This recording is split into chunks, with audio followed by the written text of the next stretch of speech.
Imagine the ocean is full of dolphins, and Prophet is a new kind of shark that looks just like a dolphin. He could maneuver among the dolphins.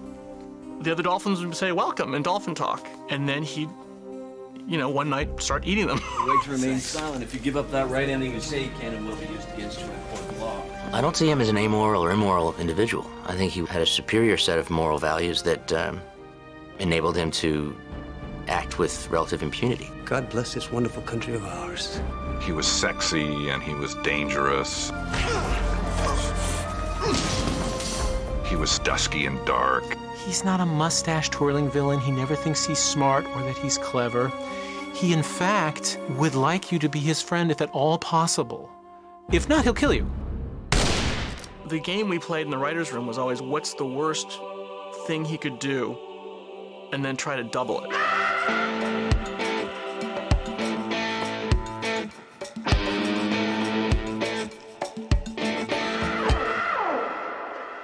I'd gone to NYU, and mostly wrote screenplays in the 80s.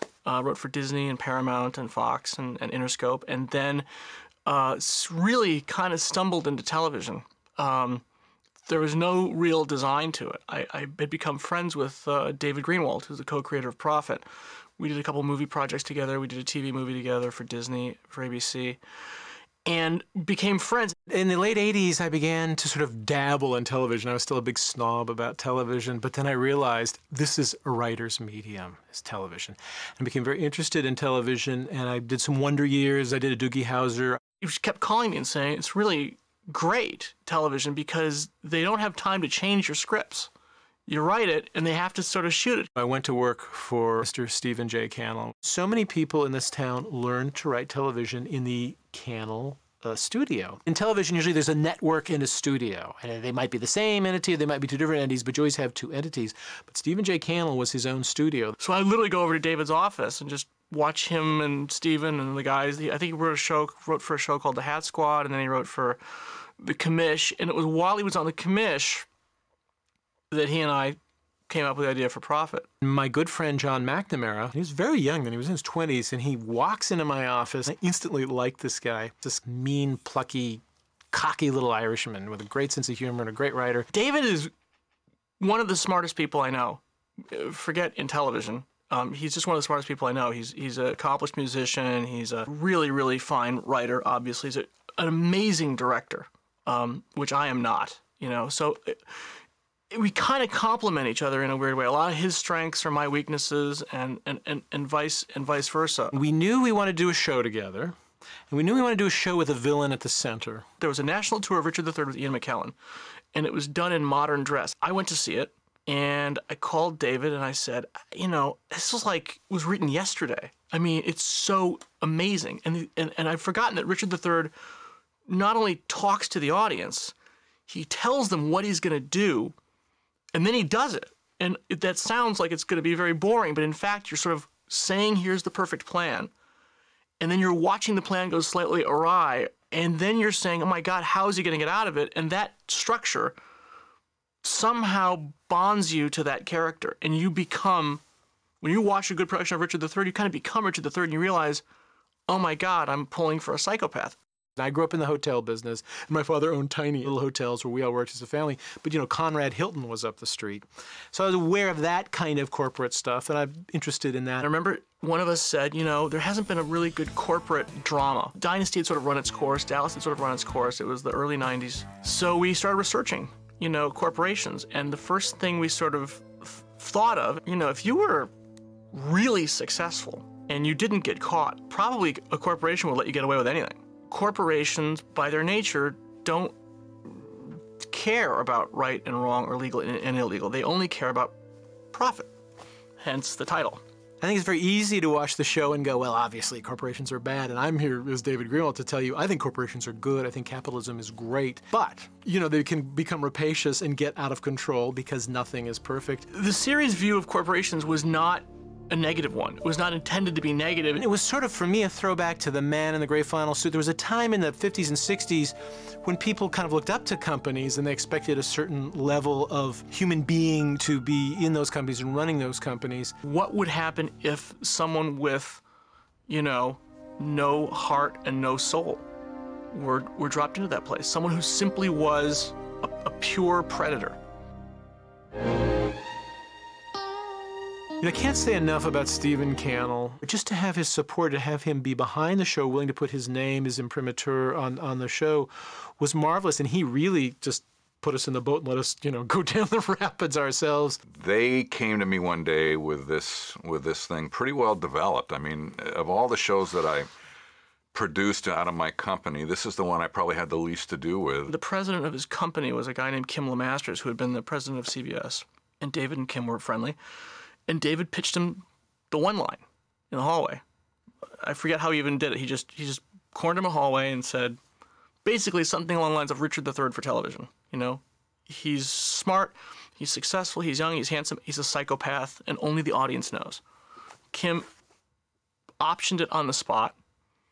We then got together, created an elaborate pitch, pitched it to Stephen, who loved it, said go. We went out with his blessing and his company name. We went to CBS. We were literally kicked out of CBS. We got to, he kisses the woman in his office deeply and then says, "Hi, Mom." And this executive, who shall remain nameless, this executive said, that guy's the hero of the show? And we said, yeah. And he said, okay, you're done. And David and I said, what? He said, you can leave now. He literally said, get the heck out of my office. We thought that was hilarious. I mean, we were not, it didn't throw us at all. We thought that meant we were on the right track.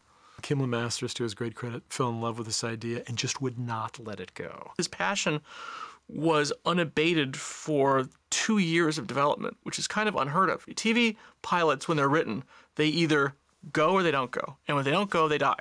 I can't say enough about Kim LeMasters and how he shepherded this project. We eventually went to Fox, which was sort of cutting edge, and they, shockingly, they bought the idea. Through Stephen and Kim, we found that executive at Fox. His name was Bob Greenblatt.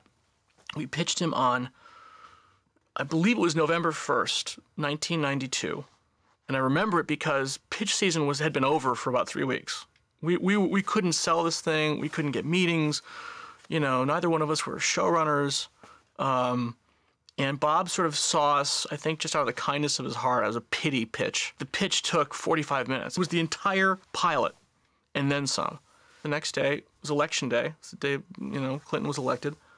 And I remember getting the phone call from David watching the return, you know, watching the news about Clinton. And David said they bought it. We had about 6 hours. You know, this character was so rich. To us, he was so interesting. And Greenblatt wisely said, make a 2-hour pilot, don't make a 1-hour pilot. We were both pretty happy with the script. Stephen had a lot of input. He got it. He went into his office. He locked the door, said no phone calls. We were just so nervous. And I was just, I mean, the guy who created the Rockford Files was like reading the script, and he'd been really nice to me. He came out, you know, and Stephen's he's a big guy of commanding presence, and you're in a building with his name on it already. So like you're sitting under Cannell, and out comes Cannell. And he's got the script in his hand. It was a big, thick, you know, it was a 2-hour script, and he said, guys, I feel like I've been sitting in my office with a cobra on my desk. Go make it. These guys fashioned a really unique and really interesting hour of television. We couldn't believe anybody had been interested, Kim LeMasters and Stephen Cannell. We couldn't believe Fox had bought it. We were sure it wouldn't get made because it just seemed too strange. Within days of that fantastic compliment from Stephen, there was a regime change at Fox. The new regime didn't like the script. They thought it was kind of dark. You think, yeah, really? You think, what? Profit? And we both went on to do other things. A year goes by. Now we're in the second year of this thing. In television, that's a dead project. I'm on Lois and Clark. I'm a supervising producer on Lois and Clark. I'm happy as a clam, right, in Superman. And I get a call that there's been another regime change at Fox. John Matoyan takes over Fox. John Matoyan walks into his office the first day. Kimmel Masters is there waiting with the script in hand saying, you say you want to make edgy stuff, you say you want to make something different, here it is. And an hour later, he greenlit the project. And I think just because he was so sick of people calling him and bugging him, he said, fine, make the damn thing. If you can find a guy to play Prophet, we'll make it.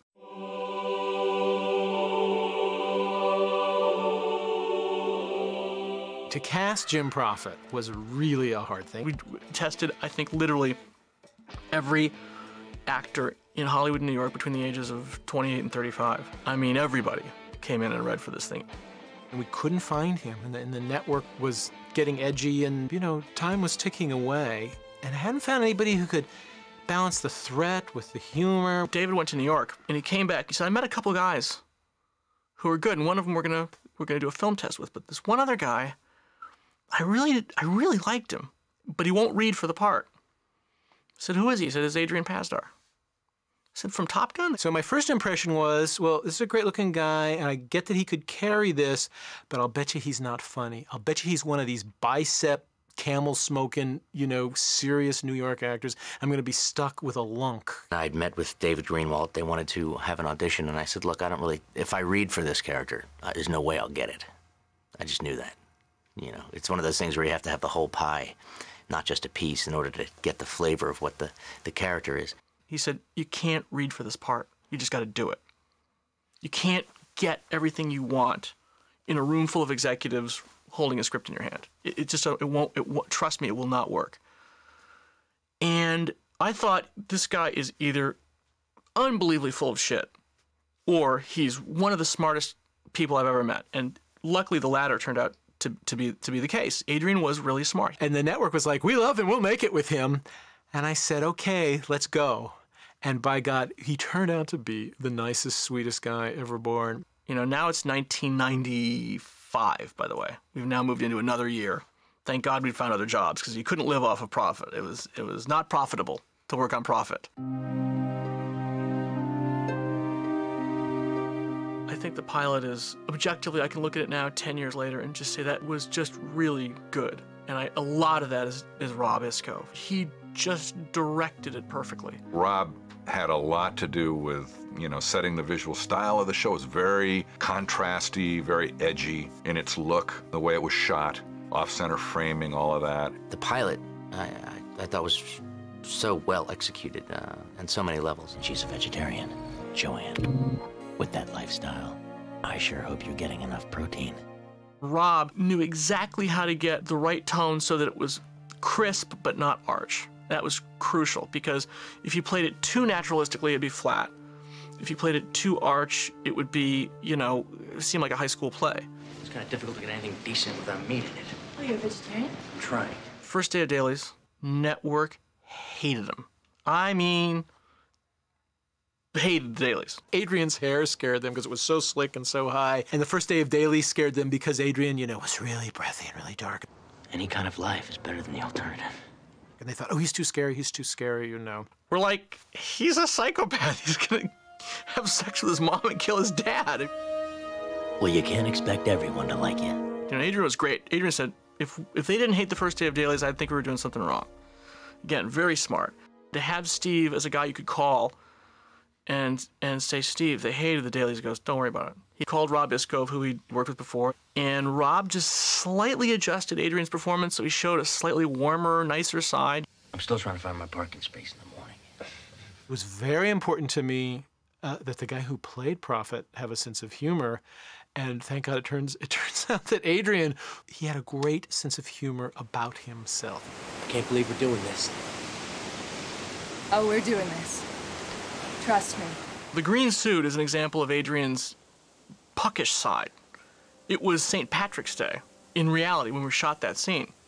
And he just thought it would be really funny to wear a green suit on St. Patrick's Day. I love the music in the pilot. I think it's delicate, it's creepy, it's smart. Mike was one of Steve's oldest friends, and because of Steve, we got him. I mean, you didn't get Mike Post to do a pilot basically for free, I think. Before the show was picked up, there's no money for a composer. Mike loved the script, and he said, Steve gave me the script, I'll do anything. I'll do whatever you want. And he was instrumental in finding the right tone.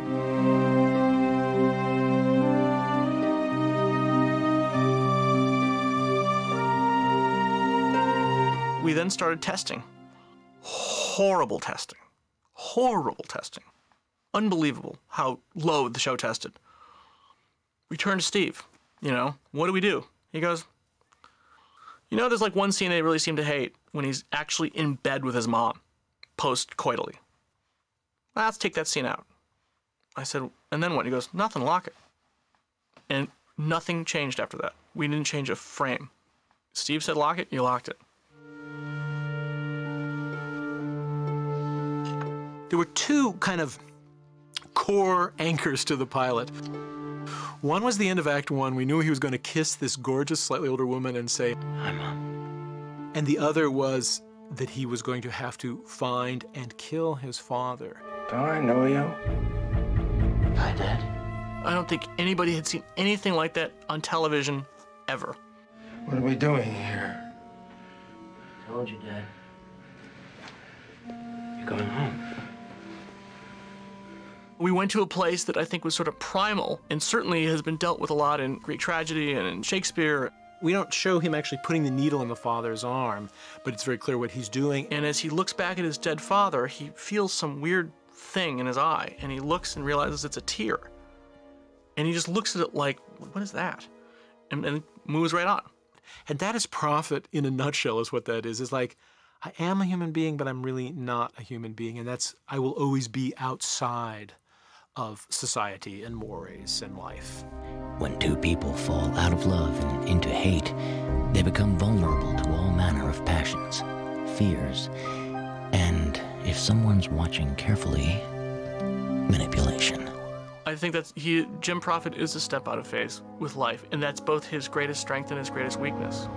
In a case like this one, you just know somebody's bound to wind up dead. He has no moralities. He doesn't see moral or immoral. They aren't on his radar screen. Jim Prophet's emotions are pretty measured and muted, I would say.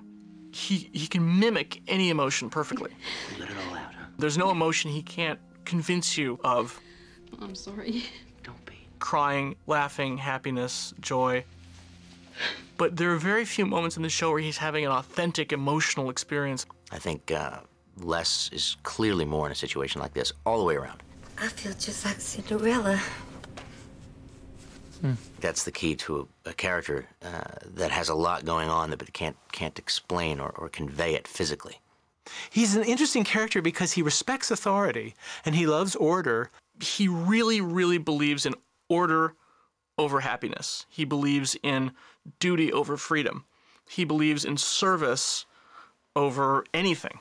I'm not bringing in someone from the outside to take Pete's job. I'm giving it to you. He does not want to become CEO. He does not want to become president. I'm afraid I can't accept.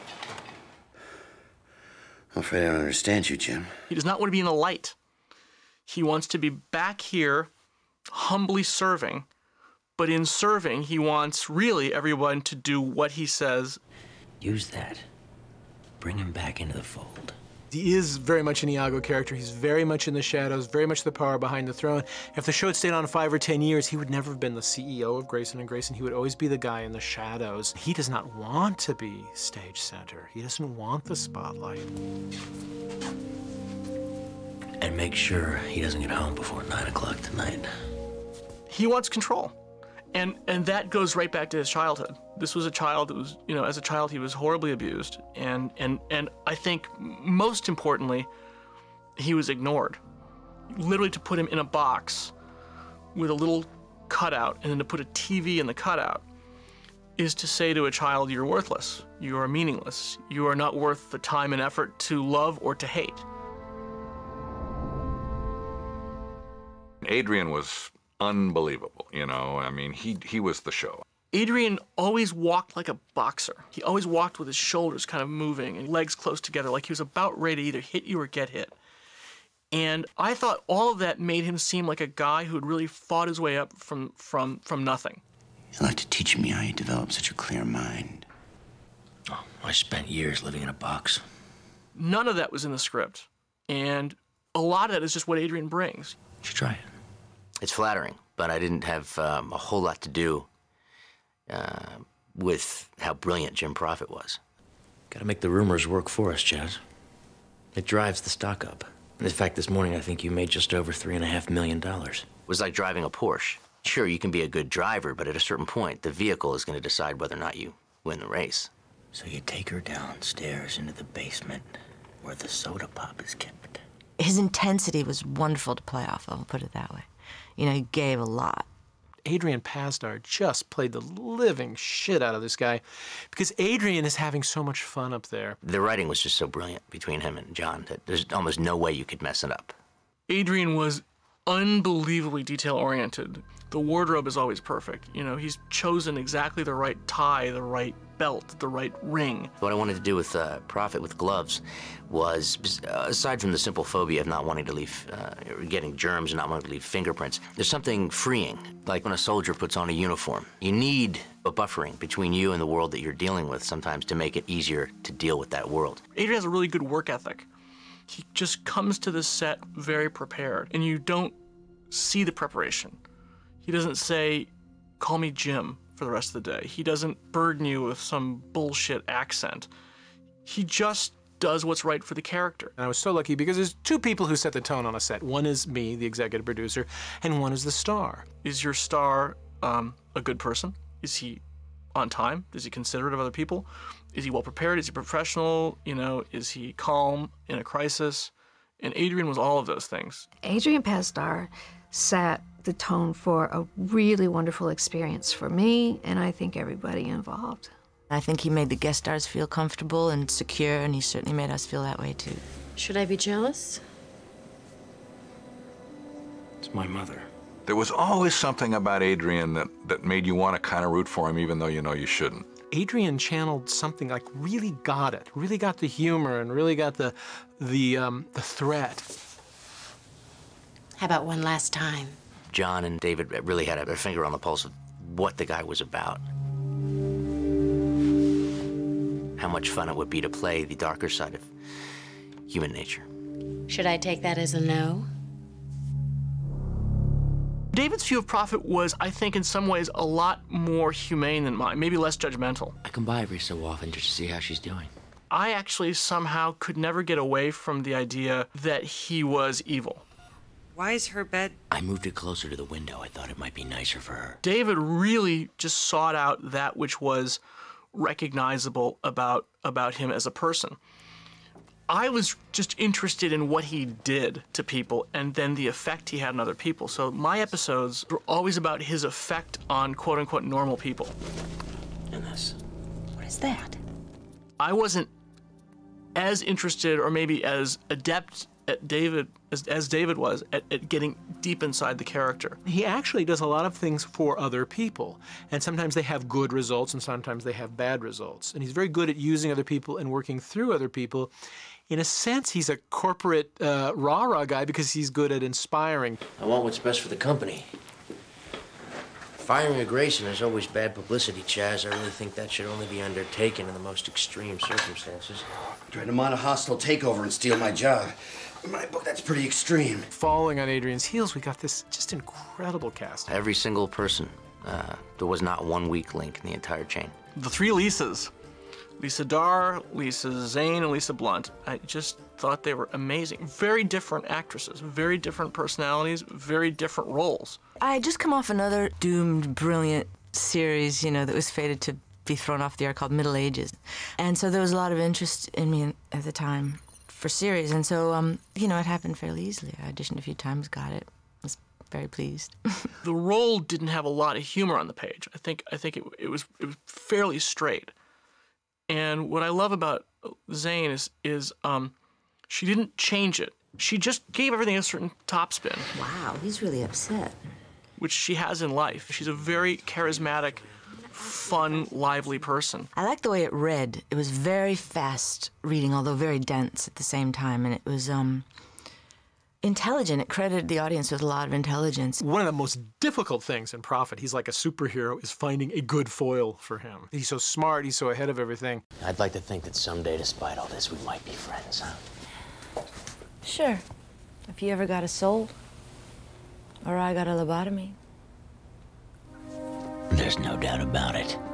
She's formidable. Joanne Meltzer comes from a very abusive background like Prophet. So she's like, you don't fool me, I know what you're up to, I see through you, and guess what, pal? I had ugly things happen to me and I made a choice for the better. So that's why they were good foils. Joanne,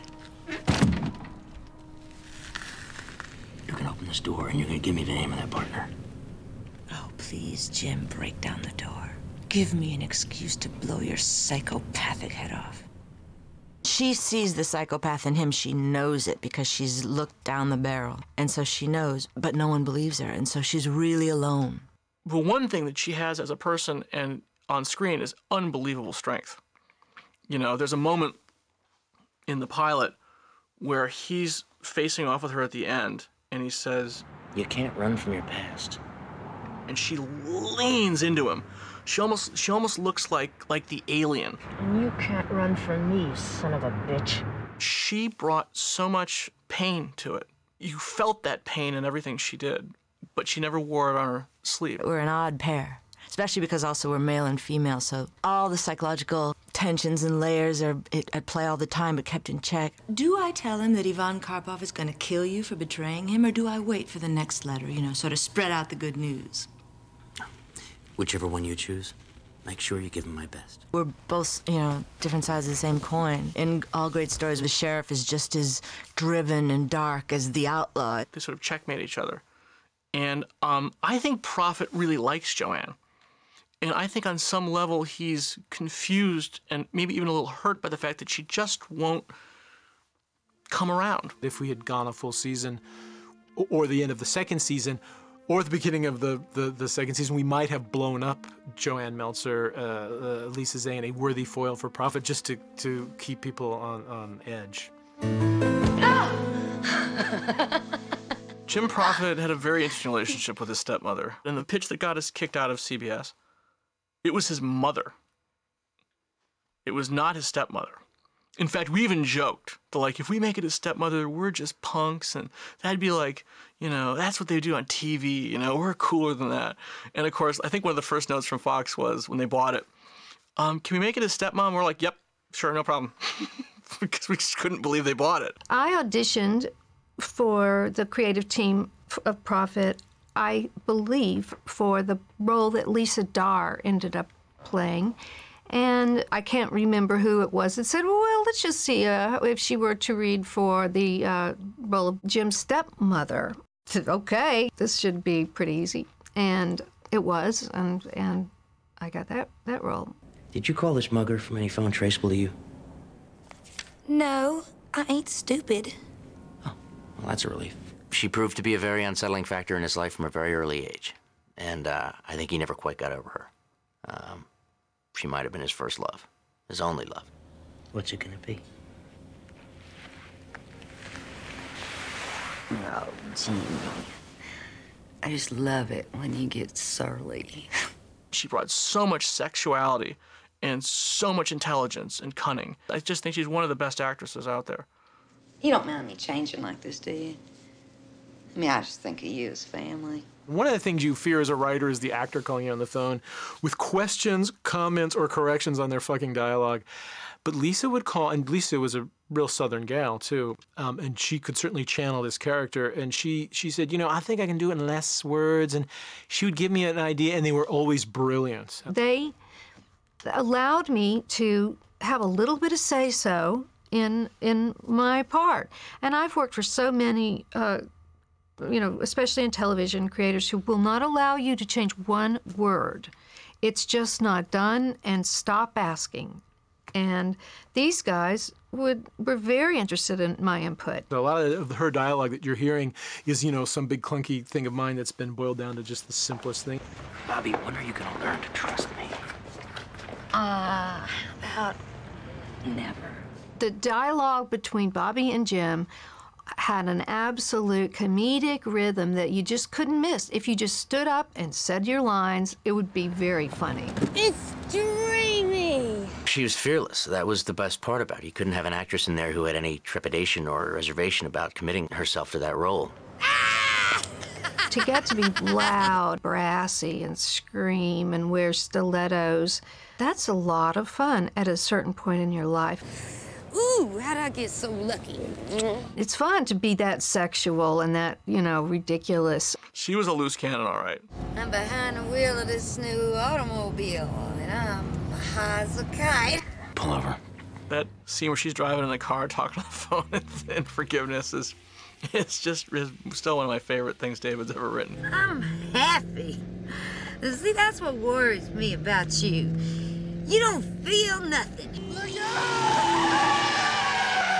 In Forgiveness, she's crashed this car and she's in the hospital. And he comes in there and he has what I thought was a pretty great speech where, you know, she wants him to fix this, get rid of the records. She knows he has the power and control to put things right. And he just throws a pitcher of water on her and she says, listen to me, Bobby. This is America, Bobby, where even a drug-guzzling gutter slut like you can be the sole emotional support of a man like Charles Gracen. Now you have a decision. Either you're gonna marry him and help me control the 4th largest concentration of power and wealth in this country, or you're gonna die with a needle in your veins. It's your choice. The thing about Adrian, you know, he has a great sense of humor. I really felt that we were a very well-matched team and that we could go a little bit farther together because I was so comfortable with him. If you wanna play this game alone, fine. You just better be prepared to lose. You play better tennis when you play with good tennis players, obviously, and she was terrific. Hey. You got time for a quickie? Johnny and I used to talk a lot like, does he enjoy fucking the stepmom? Is it just a duty to him? And frankly, I don't know the answer to that. You have to ask Jim Profit about that. You can't scare me anymore. I'm not trying to scare you, Gail. Lisa Darr as Gail Kohner. I think we probably had as much trouble casting that role as casting Jim Profit. Because there was a lot of comedy implied in the character, but it's not like laugh out loud funny, and a lot of it is terrifying. I did say that it was Mr. Profit, but he didn't have anything to do with it. We noticed that when actors would do it and they would play the melodrama, it was cringingly awful. When they would underplay, it was flat. Lisa Darr brought this slight sense of... Mrs. Greer. Yes. Mary Graveman, IRS. ...of Lucille Ball. Like, here she is trapped. You know I'd never force you to do anything. She likes this guy, but she's terrified of him. And she kind of wants what he has to offer, but she's really afraid of the price she'll have to pay. And she's very, very aware that what he's doing is wrong, but very aware of the fact that it sort of feels good. I've made sure that the 25th floor conference room is booked, so you'll have to meet with Chaz on the 18th, right around the corner from Joanne's office. Good work. One of my favorite characters in the show, and one of my favorite people and actors, too. Hey, Gail, is he in? No. I just set these on his desk. Mr. Gracen, I'm sorry. He doesn't like anyone in there when he's not around. My favorite stuff she would do is she'd just be in some situation, you know, of incredible intensity, and she's about to, you know, the plan is almost gonna happen, and the phone would ring, and she'd just jump. Lisa, to me, was us, the audience, because she's always like, what's he gonna do next? Can I trust him? Can I not? I can't stress enough how much you need that in a show like this. It's the relief. You've got to have that. She made it fun. I mean, she really did. We always wanted to do the Gail episode. It was on the board from day one. In business, the easiest thing to forget is someone's feelings. Gail applied for a promotion 2 weeks ago. It was denied due to her quote-unquote lack of experience in senior management. She wants to move up in the corporation, but she has not been recognized by her quote-unquote betters. And more importantly, she hasn't taken the impetus. She hasn't, you know, taken the bull by the horns. And he takes her into Charles Gracen's office and sits her in the big chair. I believe in you. And I believe you have a great future with this organization. So he's kind of helping her, and at the same time, he's totally using her. And I tell you, I have plans for you. You believe that too, right? I want to. And he sends her back to deal with this guy who sexually harassed her, this nasty guy. I have a date. You are definitely executive material. I particularly loved crafting her character's background and putting her in situation after situation that was sort of challenging and humiliating. I love the way she played that last scene in Chinese Box. You know, where she said, I thought revenge would feel good. I'm sure that he deserves whatever he gets, but it doesn't feel right. I thought she was great. Pete found out you wouldn't want to end up like the tennis instructor. Lovers and madmen. Nora Gracen, played by Allison Hossack. She can do so much just by standing and looking at the guy, you know. It's just that for so long I felt like I don't have anyone. And that was okay.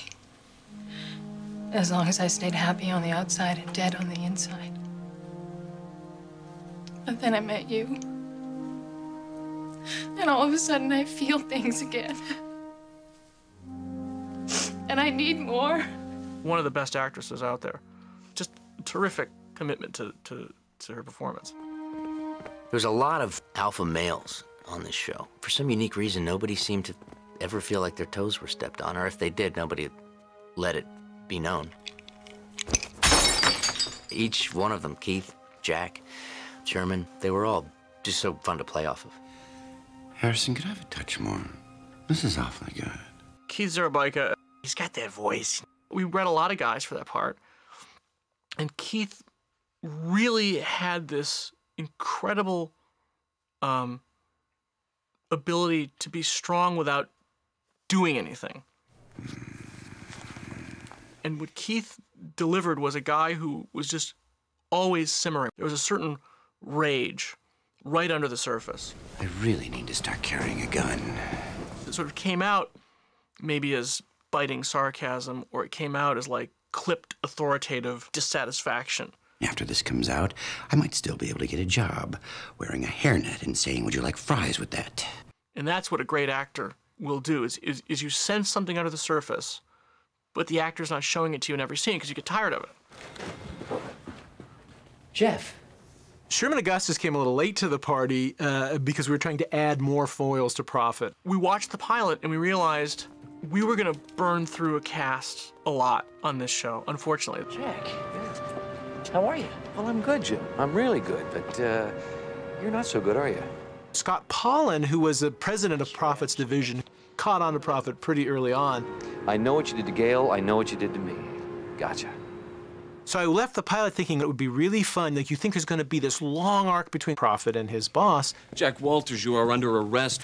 And in the second episode, he sends Pollan to prison basically for 30 years. Just out of the blue. We just realized we were in a real corner. And we had to create a character to kind of be the moral center of the show. I don't know what we would have done without you. Kind of the equal and opposite of Prophet. Yeah, that's why I need a friend. Here I thought it was my charming wit and winning smile. He had a whole relationship with Joanne. So he was like another wheel in this, but of course, Prophet ends up outsmarting him at every turn. Give you a ride back to the salt mines? That kind of role, again, like the Joanne role, I'll be in my car. If you don't have the right actor, it flatlines. Because being the good guy is not as much fun as being the bad guy. You don't get the flourishes. What it requires is you bring a lot of yourself to it. You bring a lot of your own grace and dignity to the role, which is what I thought Sherman really brought to it.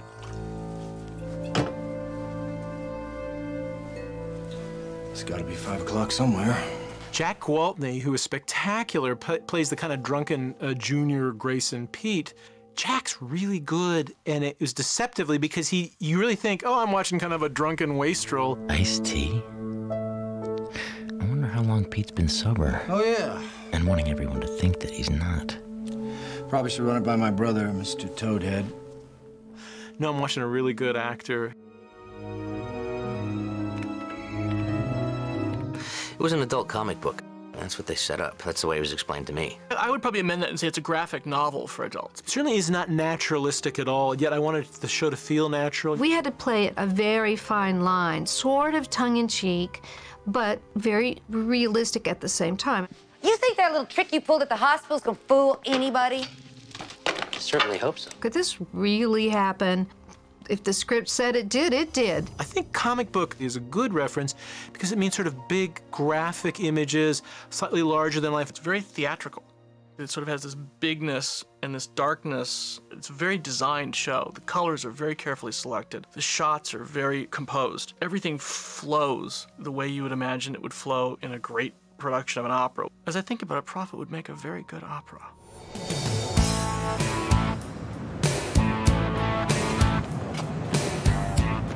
I've been summoned. The conceit of the show was opening line and closing line of each show was him literally speaking them out loud, and then the rest you were always in his head. It was to put you in his point of view. Chronic impotence. That certainly can eat away at a man's self-confidence, especially with such an attractive wife. Sleep. The voiceover primarily goes back to the Richard III idea. I'll have her, but I will not keep her long. What though I killed her husband and her father? It basically told you, I'm going to do this, I'm going to do that. You know, this is what this person wants, this is what that person wants. And then the difference between what he desires and what actually unfolds, I think, actually becomes a source of suspense. Failure. It's a much better teacher than success. My failure was in underestimating my competition, which was far more complex and dangerous than I had suspected. I'll know better next time. You know, the voiceover is usually the last resort of the weak writer because you can get a lot of exposition in that way, and by God we did. Frankly, a couple times saved our asses. There was a line where some scene got cut that explained why in the pilot Prophet was trying to seduce Nora, the wife of Pete, by kind of keeping her at a distance. I can't see you anymore. And I remember David calling me and he said, we gotta, have a voiceover to explain this because the audience is confused. So we batted back and forth, a bunch of different versions that we sort of came up with. When you want someone to love you, open your heart. When you want someone obsessed with you, close it. When we screened it a couple times, people would laugh because there's a certain truth to the line, I think. Psychotically enough, I think it is true. Jack's my boss. Joanne is head of security.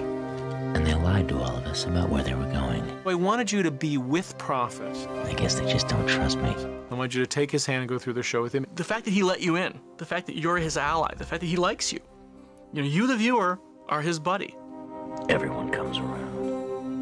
Then when he lies down in that box in the end, are you lying down in that box with him, or are you horrified, or preferably a little bit of both?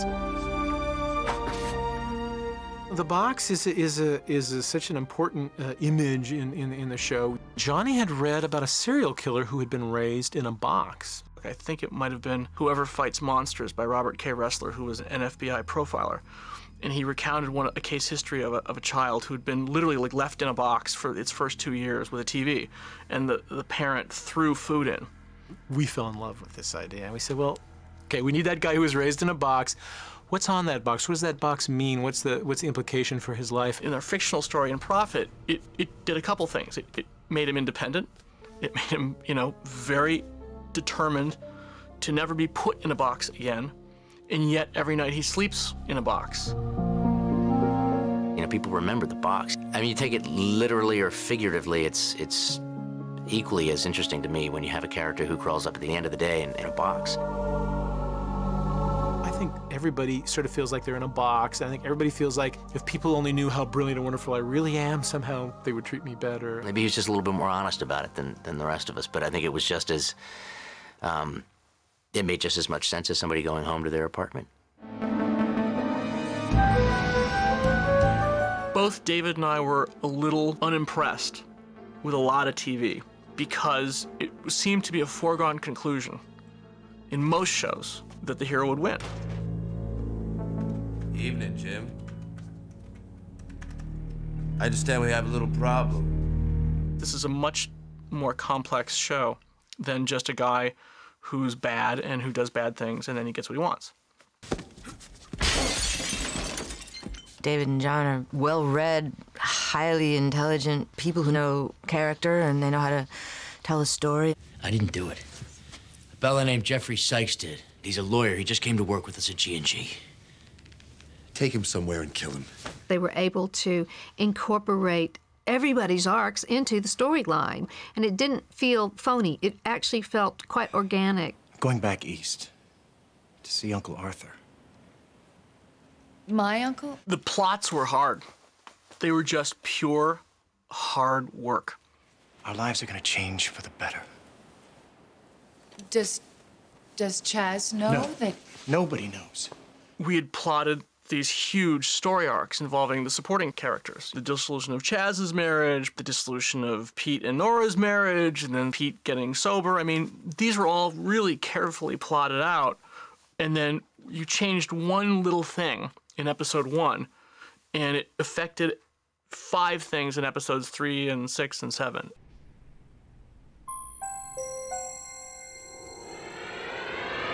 You know, the week-to-week structure of the show was really fun for us. It's a regular television show turned on its head. It's really structured, and it's structured like a thriller. When David and I were first pitching the show, we said it's The Fugitive if the fugitive had killed his wife.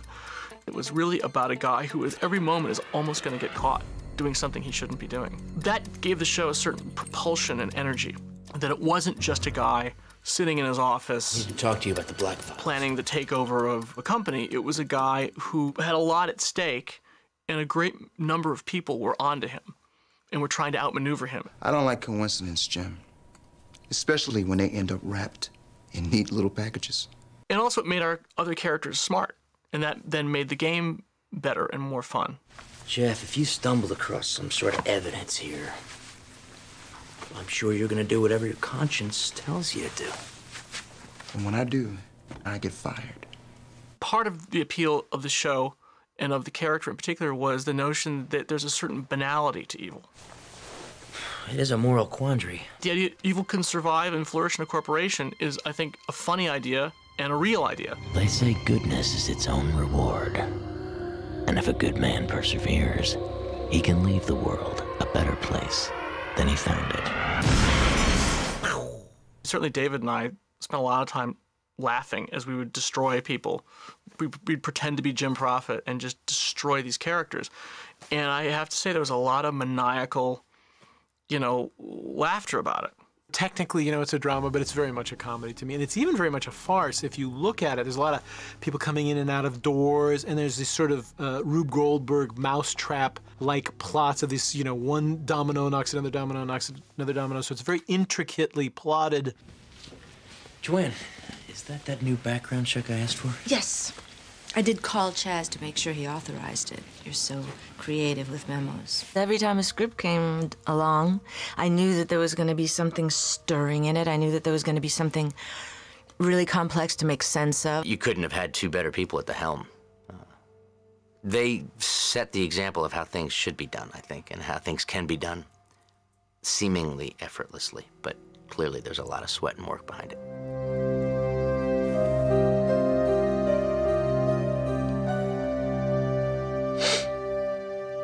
I smell Bobby. Prophet pushed the envelope a lot for what you could show on network television. There's this real snotty sound you got in your voice, which made me just want to grab a belt, yank your britches down, and beat your ass to hamburger. So what do you say?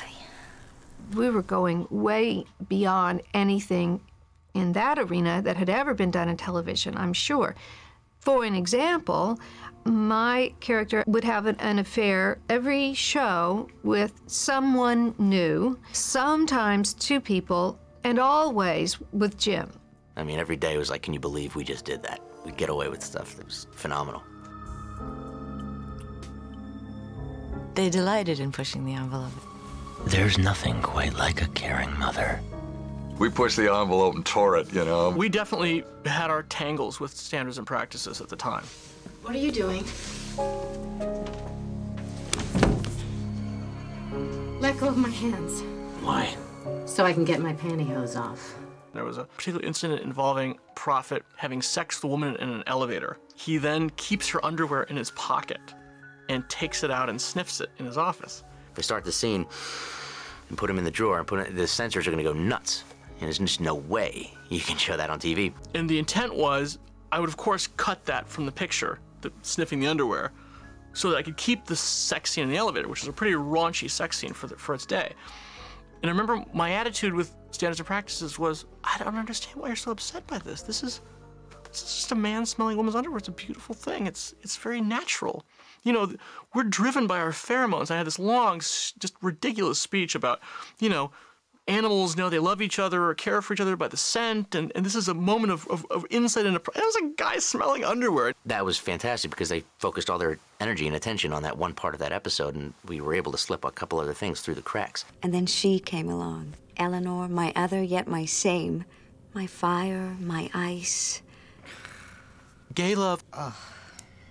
You know, it used to be the love that dare not speak its name but couldn't stop singing about it on Broadway. But nowadays, you know, gay love, you know, gay. Nowadays, networks call you up and it's like, the ratings are down, do a lesbo episode. But back then, it was unheard of. You remind me of my best friend in high school. We used to have these great sleepovers. Well, this started a brouhaha like you cannot believe. Maybe I don't even need a man. Then the thing Fox did that really pissed me off was they called GLAAD to ask them what they thought of all of this. Come here. And they came back, the censors came back down saying, you know, you cannot show to kiss, but you cannot show a bad thing happening to anybody because they're gay. I never felt like this way. It is wonderful. And you can't show a good thing happening because you're gay. So they had this talk about a box, you know, they had this odd, half politically correct, so they're half afraid of, you know, the people on the right and they're half afraid of people on the left, and it was ridiculous and had no place in there. So we had this kiss, and they decided that they would shoot it like we would come together very, very slowly. So if they had to fade out or, you know, cut. No. I can't. You could never really have them kiss, so they almost kiss a couple of times, which was great because it worked for the character because Bobby's leading her on and then Bobby's saying, no, you're a married woman, I can't kiss you. It wasn't Ellen. It wasn't like this righteous, wonderful, shining moment. Constance, there's something I have to tell you. It was kind of dirty and kind of fun and kind of evil and wicked. When you went back to your husband, it really hurt. You met someone else. There was no love at Standards and Practices for us. Why don't you go see your mother? David's a great director. He is really smart and patient.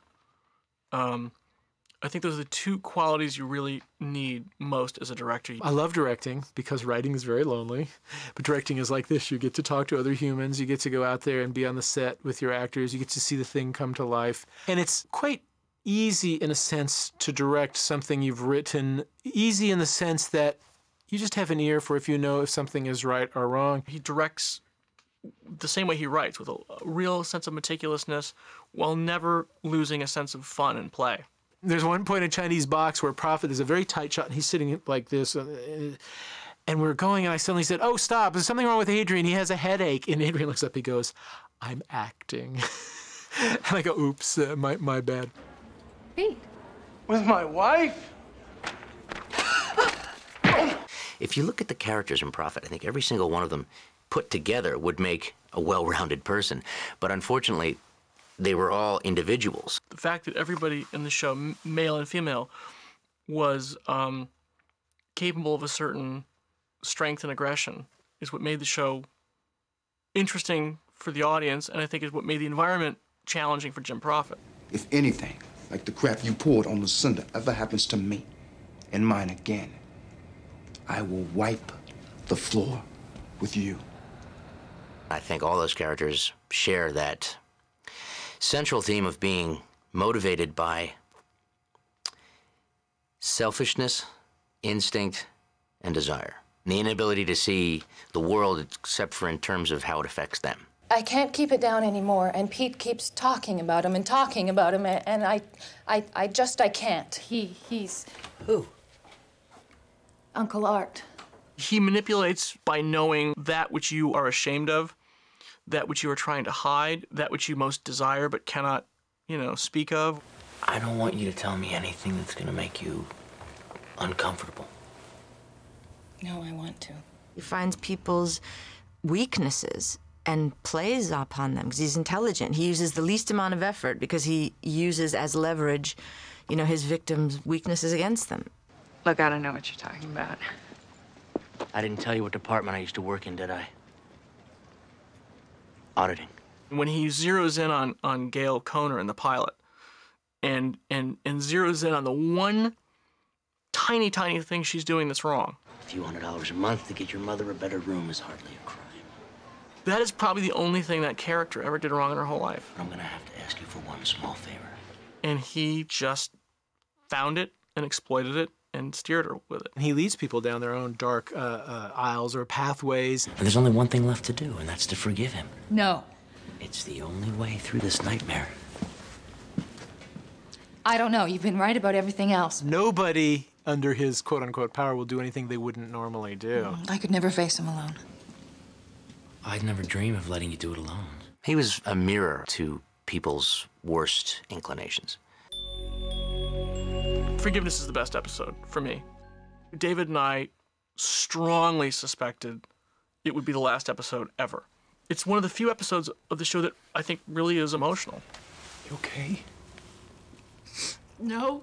Had Prophet been picked up for a second season, we would have used forgiveness as a kind of a model for what you could do every week. That you could have a show that was really emotional and really scary at the same time. Norris Ted Kennedy-like uncle. This was a great character. One of my favorites. I happened to write this show. Aren't you hot in that coat? He's an absolute monster. I think he's worse than Prophet in every way because his appetite is so unbounded. You were the cutest little girl. Remember the summer at my ranch? He's a guy who indulges all of his, perversions, including raping little girls. Hey, Chaz! Come out from your ivory tower and greet the peons! This guy comes to town. He has designs on taking over Gracen Gracen. Prophet would like to get rid of him, but he uses Nora Gracen to do this. You tarnished something very special. He maneuvered her molester into her orbit. You loved me, you know you did. And then created a scenario whereby she could choose, would this man live or die?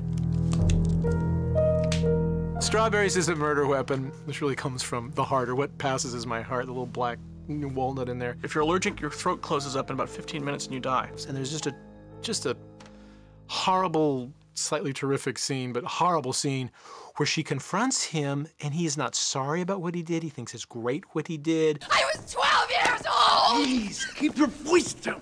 Please, please. Oh, God, why did they have to grow up?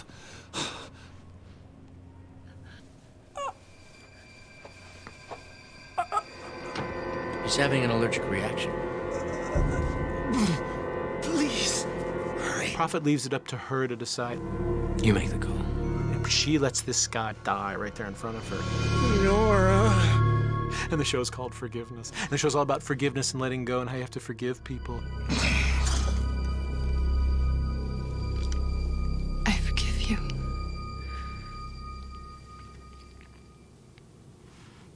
You son of a bitch.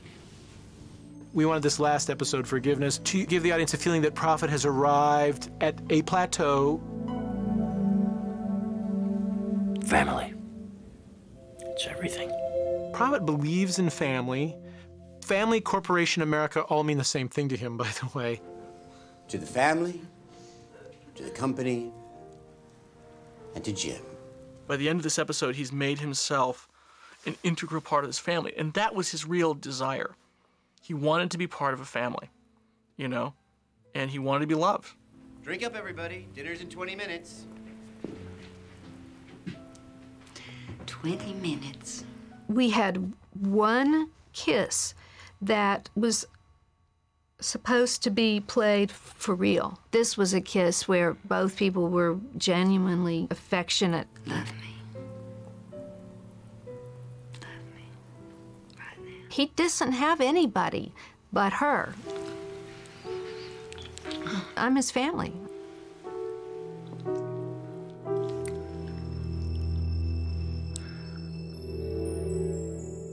When that camera pulls out and he's having sex with his mom, in the next room the family is, whatever, and you're pulling back, that to me is the real summing up of the show. I love that last shot. I just think it's terrific. We shot the 6 episodes, I think one of the shortest orders in TV history. Most studios today wouldn't accept that, by the way. That was a huge financial loss for Steve because he couldn't sell the foreign. You know, nowadays you need a minimum of 12 episodes guaranteed to sell the foreign as a package. So God knows how much money Steven lost on the show. I don't want to think about it. The critical response to the show was as strong as anything I've ever had. I had felt we had such a good, strong show, and I think everybody involved did too, that we just felt invincible. If I had sat down to write the reviews for my own show, I couldn't have been more glowing. I mean, they were saying that this is one of the 3 or 4 best shows ever in television. New York Times and Entertainment Weekly, and I mean, these incredibly erudite reviewers that we never thought would like or understand the show, just, you know, raved. Time magazine named it one of the 10 best shows of the year. I mean, we were like, oh my God, we're, you know, go pick out the Malibu house and get the Bentley. And then the ratings came in. And we had, you know, we had tune out. I mean, literally half hour to half hour to half hour tune out. 8 million people at 8 o'clock, 6 million people at 8:15, 5 million people at 8:30. I mean, by the time we got to 9:30 and Prophet was about to kill his dad, I swear to God, only people that I'm related to were watching the show. I was on a first-name basis with the entire audience at that point. The ratings weren't where they were supposed to be. Nobody wanted to nurture it and give it a chance to grow. Fox just chickened out, you know. They saw those early ratings. The second show didn't do any better. The third one was also, you know, weak, and they just axed it. You get your reviews in a package I got my package, and it was a big package. And the same day, I was also told they'd pulled the plug. This one's going to say on my tombstone, brilliant but canceled. The series cancellation was insanely painful, as it happened, I think, right around my birthday. To this day, I'm angry that that show didn't get a chance. What it felt like was just like a death, honestly, you know, because canceled is canceled. But our hearts and souls were really in this show. It was original, it was fresh. And when it was canceled, it really hurt, you know. It was really like, I loved that girl. I wasn't just dating a girl, I loved that girl. I think both of us wish that Fox had shown more patience, because there was no denying the fact that the show was a ratings disaster. But there was evident proof that quality shows that stayed on the air, that had the support of critics, you know, eventually found an audience big enough to sustain. Testicularly speaking, Fox dropped the ball on this one, I think. Had anybody had the courage to stay with it, you know, I think it would have been a big hit for them. Who are you? This is Jim Prophet, Chaz, new junior VP, taking over for Wayne. First day? Yes, sir. Well, Jim, you know what that makes you? The only person in this room that I can trust. One of the funny, ironic, and possibly sad things in the business is, after Prophet, everybody in the business wanted to be in business with Johnny and me, and we both went off our separate ways and both did very well, made a lot of money, did things. But what they say is, oh, we want the guy who did Prophet, but for God's sake, don't do Prophet for us. There was really nothing like it on television, and therefore it was hard for network to evaluate, and it was probably hard for a lot of the viewing audience to evaluate, because you're looking at it and going, wait a minute, who do I root for? Do you think I'm evil? None of us are saints. I think it was about 4 or 5 years ahead of its time. I think it should have been on cable, should have been on FX, but there was no FX. This was pre-Sopranos, really pre-HBO. There was no FX, there was no USA, there was no Showtime to speak of in terms of original scripted drama. There was no HBO. So you had 4 choices, and certainly ABC, NBC, and CBS didn't come along and say, you know what, we're going to put that on. We're going to put it on right after Murder, She Wrote. It's going to be awesome. You like TV? What? TV, television. Me personally, I don't. But I do agree there are times when it can be awfully educational. The show didn't work from a rating standpoint, but on a creative level, it was everything that we could have prayed for it to be. I consider Prophet a steaming success. I absolutely, on so many levels. I think creatively, artistically. You realize he's insane. He doesn't give a damn whether we make money or we lose money. I think we all knew none of us were in this for the dough. Something like this happens again, you'll be looking for employment elsewhere. Adrian, Rob, me, none of us thought the show was really going to be this huge breakout hit. We just knew we had to do it. It was some weird, it was like fish swimming upstream. I can't explain it. We just had to do it, and none of us would give up or let go. There's a thing in our business, sometimes a noble failure is better than a long-running success. Certainly not from a financial or career point of view, but from the point of view of, you know, there's still a big feeling of what could have been. So, What do you want now? What you've always wanted. Ever since you were a little child in that box.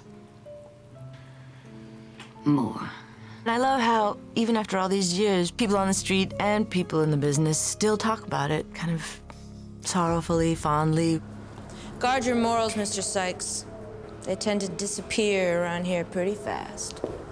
The show is about a lot of issues that don't go away. You know, family, success, failure, desire for success, fear of failure.